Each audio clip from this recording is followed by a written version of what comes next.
Roh Allah yang hidup penuhiku, Roh Allah yang hidup pulihkanku.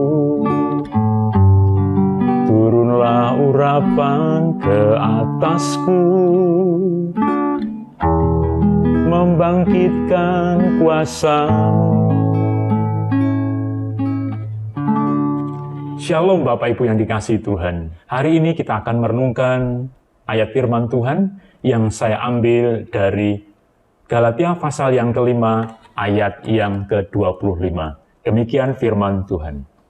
Jikalau kita hidup oleh roh, baiklah hidup kita juga dipimpin oleh roh. Renungan pada kali ini saya memberikan judul dengan otoritas Roh Kudus bagi kita sekalian sebagai orang Kristen. Apa pengertian otoritas? Otoritas adalah hak yang diberikan atau sebuah kepercayaan, kekuasaan yang diberikan kepada seseorang untuk menjalankan fungsinya. Itu sebabnya kalau dikatakan otoritas Roh Kudus bagi orang Kristen, itu berarti bahwa Roh Kudus sungguh-sungguh kita perlukan dalam kehidupan kita.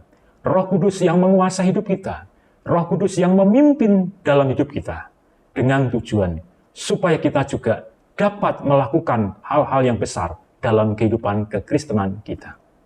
Bapak Ibu yang dikasihi Tuhan, otoritas Roh Kudus atau kuasa Roh Kudus yang diberikan kepada kita bukan semata-mata oleh karena kebaikan atau kehebatan kita, namun karena anugerah Allah saja.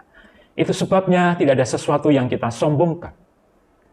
Karena itu, marilah kita tetap rendah hati untuk menerima kuasa atau otoritas Roh Kudus dalam kehidupan kita. Otoritas Roh Kudus diberikan kepada kita dengan tujuan supaya kita tidak melakukan hal-hal yang sombong, apalagi menekan orang lain atau menguasai orang lain. Namun tujuan otoritas kuasa Roh Kudus diberikan kepada kita supaya kita dapat memimpin orang lain menjadi orang Kristen yang semakin dewasa. Otoritas Roh Kudus diberikan kepada kita dengan tujuan supaya kita dapat mengajar jemaat, mengajar orang lain agar mereka mengalami pertumbuhan iman yang dewasa. Otoritas Roh Kudus diberikan kepada kita dengan tujuan agar kita dimampukan untuk mendampingi saudara-saudara kita yang mengalami pergumulan dalam kehidupannya, yang mengalami putus asa.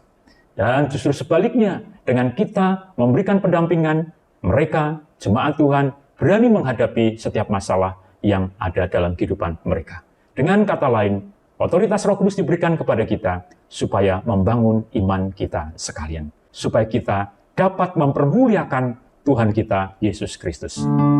Membebaskan hidup yang terbelenggu, memulihkan hati mereka yang terluka, serta mencelikan mata yang buta. Jadikan hidupku alatmu, dipenuhi urapan baru, menyatakan kebesaran kuasa-Mu.